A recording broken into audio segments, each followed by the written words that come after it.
नमस्कार, बहुत-बहुत स्वागत है आपका वन इंडिया हिंदी में। मैं हूँ योगेश टांटा और मेरे साथ इस वक्त एक ख़ास मेहमान हैं, पश्चिम बंगाल से राज्यसभा के member of parliament, Rajya Sabha MP Vikas Ranjan Bhattacharya ji. Vikas ji, बहुत-बहुत स्वागत है आपका और हमारे समय नमस्कार। समय निकालने के लिए बहुत-बहुत शुक्रिया आपका। डायरेक्ट पॉलिटिकल क्वेश्चन पर आपसे शुरुआत करना चाहेंगे।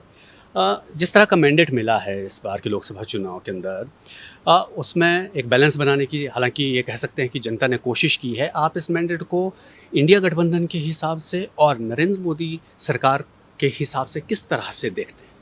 देखिए, ये जो मैंडेट मिला है, ये मैंडेट बिल्कुल नरेंद्र मोदी का खिलाफ है। हुँ, क्योंकि ये चुनाव का पहले नरेंद्र मोदी जी ने इलेक्शन कैंपेन में गए थे, जहाँ पर गए उन्होंने ये विभाजन की बात की है। हुँ, हिंदू मुसलमान, कभी-कभी कि जब डिस्ट्रीब्यूशन ऑफ वेल्थ का सवाल उठा है, हुँ, ये कॉन्स्टिट्यूशनल मैंडेट है। उसी आधार पर उन्होंने बताया कि आपका मंगलसूत्र छीन लेंगे, आपका जी, भैंस जी। को ले लेंगे।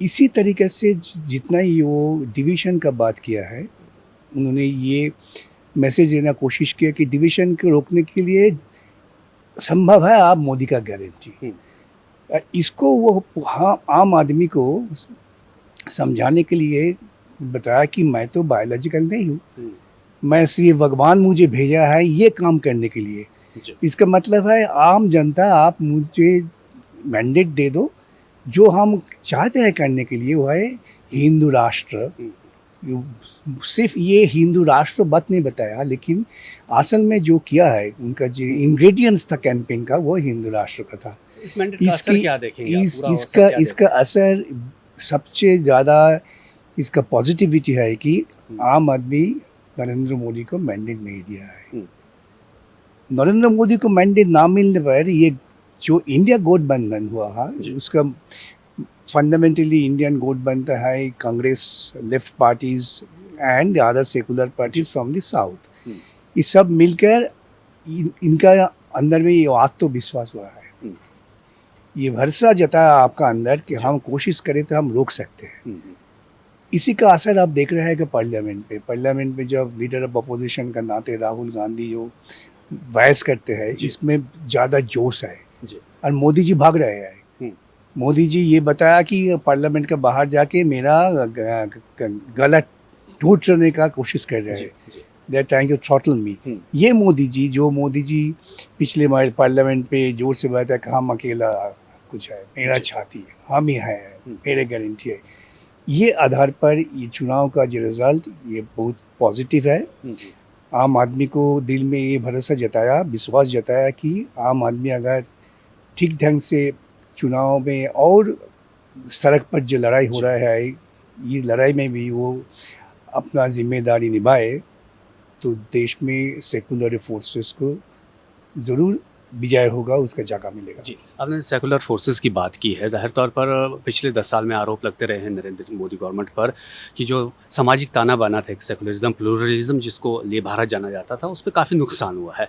इस मैंडेट के बाद, इन चुनाव के बाद वो चीज़ें बदलती दिख रही है आपको या नहीं दिख रही है? क्योंकि जो अभी कांवड़ियों को लेकर जो इंसिडेंट हुआ है नॉर्थ इंडिया में, कई जगह पर तोड़-फोड़ हुए हैं, स्कूल 1 हफ्ते के लिए एक तरह से बंद कर दिए गए हैं।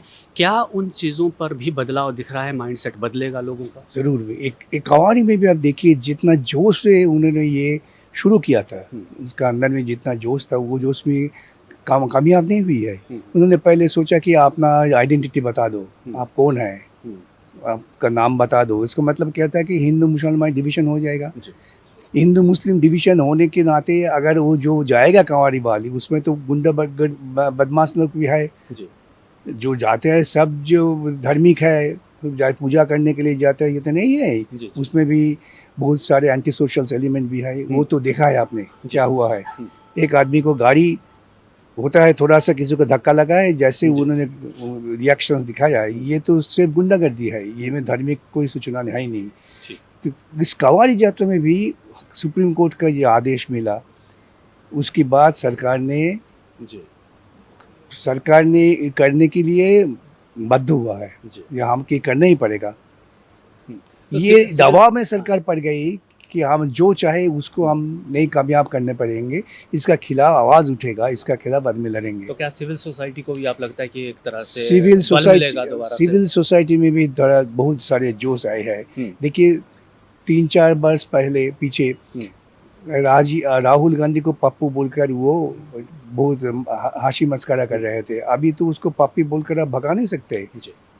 ऑन द कॉन्ट्ररी अब हर आदमी सोच रहा है कि राहुल गांधी क्या बता रहे हैं। Rahul Gandhi left of the centre philosophy. मैं तो एक लेफ्ट होने के नाते से खुश हूँ कि ये हम कबिया हुआ है कांग्रेस को लीडरशिप को थोड़ा सा लेफ्ट लाने के लिए। Left of the centre forces को राहुल गांधी ने एक काटा होने के लिए कोशिश कर रहा है। इसके पीछे लेफ्ट है, फिलोसॉफिकल फोर्स से। ये फिलोसॉफिकल फोर्स और कांग्रेस को जो प्राय 100 सीट्स मिले हैं, ये दोनों अगर इकट्ठा हो जाए तो चेहरा बदल जाएगा। ठीक है।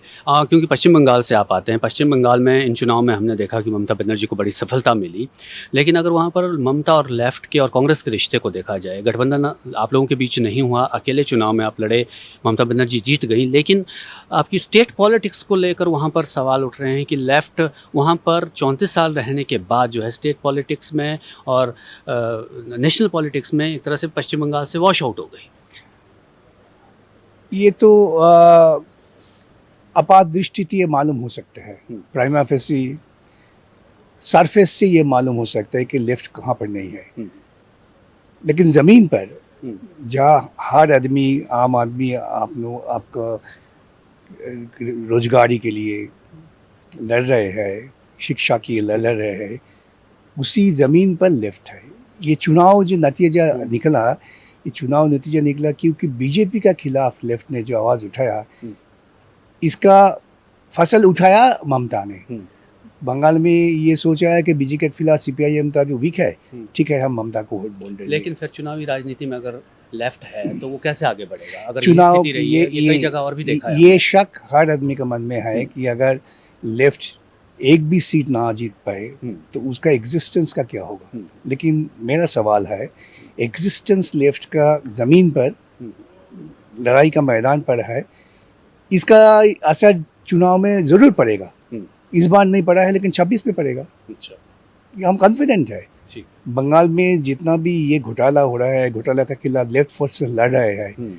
आप मैदान पर जाइए, ममता जी का बिल्कुल चुनौती है कि लेफ्ट को हटाओ, लेफ्ट को खिलाफ आवाज़ दो। कभी कभी तो मेरा नाम लेकर भी वो अटैक कर रहे हैं जी। लेकिन बीजेपी भी तो वहाँ पर एक थ्रेट बन रहा है। बीजेपी थ्रेट सीटें जीती है, पिछले चुनाव में भी, इस चुनाव में भी जीती है, ठीक है उसको। देखिए इस पार्लियामेंट इलेक्शन में बीजेपी को नतीजे बहुत अच्छा नहीं निकला, उसका अंदर में अभी ये लड़ाई शुरू हो गया। क्यों ऐसा हुआ है? बीजेपी को जो फ़ायदा हुआ था वो फ़ायदा हुआ था कि लेफ्ट का ऑर्गेनाइजेशनल वीकनेस जो वैक्यूम हुआ था ममता का खिलाफ, वो वैक्यूम में बीजेपी वो अपना जाहिर किया। इन्होंने यूँ बताया कि हम आपको सिक्योरिटी दे सकते हैं। गांव-गांव में वो सोचा कि अगर सेंटर में बीजेपी है तो इनका हमें सिक्योरिटी देने का लिए शक्ति है, इसीलिए वो बीजेपी के पीछे गए। लेकिन वो भी अभी समझ रहे हैं कि ये मेरा गलती था, धीरे धीरे वापस आ रहा है। एक लास्ट सवाल आपसे ये कि जिस तरह से चंद्रबाबू नायडू और नीतीश कुमार के सहारे मोदी गवर्नमेंट चल रही है, आप किस तरह का भविष्य दिख रहा है इस सरकार का आपको? क्या दबाव की पॉलिटिक्स रहेगी, बीजेपी अपनी कुछ नीतियों से वापस हटेगी या फिर कायम रहेगी? ये तो ऑलरेडी बीजेपी मोदी दबाव में है। अच्छा, ये जो आपने देखा है बजट में क्या निकला? बजट में तो बिल्कुल ठोस ये है कि हम हमारा जो दोस्त है, दोनों दोस्त उनको बचाओ। हर आदमी बता रहे ये बजट है बिहार और चंद्रबाबू नायडू का बजट। लेकिन मोदी भी इसका दिमाग में आ गया है कि दोनों को हम संतुष्ट ना करें तो हम नहीं चल पाएंगे। ये दोनों भी संतुष्ट नहीं होगा, क्योंकि ज़मीन पर जितना जो उनका जो आवाज़ उठाया था पहले, हमें स्पेशल स्टेटस चाहिए, ये आवाज़ तो उठेगा। तो आप तो क्योंकि पॉलिटिकल कॉरिडोर में हो, राज्यसभा में हो, क्या आपको लगता है कि आने वाले दिनों में समीकरण कुछ बदल सकते हैं? मैं तो बिल्कुल आशावादी हूँ, आने वाला दिन में समीकरण जरूर बदल सकते हैं, बदलेगी, समीकरण बदल जाएगी भी। जी, बहुत बहुत शुक्रिया विकास जी आपका हमसे बातचीत करने के लिए। तो ये थे विकास रंजन भट्टाचार्य, राज्यसभा एमपी है पश्चिम बंगाल से। तो पूरी राजनीतिक स्थिति पर इनका वही कहना है कि आने वाले दिनों में हो सकता है कि राजनीति के समीकरण बदले, लेकिन एक बात सही है कि जो मैंडेट इस देश में इस बार लोकसभा चुनाव के अंदर जनता ने दिया है वो एक डेमोक्रेसी के लिए बड़ा अच्छा पॉजिटिव संकेत है और एक चेक एंड बैलेंस जिसको कहा जाता है कि डेमोक्रेसी में रखा जाता है, वही संदेश इससे गया है। बहुत बहुत शुक्रिया आपका एक बार फिर से थैंक यू, हमारे शुक्रिया। साथ जुड़ने के लिए, और अपने दर्शकों को हम ये अपील कि आप हमारे साथ जुड़ें, कमेंट करें, लाइक करें और वन इंडिया को सब्सक्राइब करें। बहुत बहुत शुक्रिया।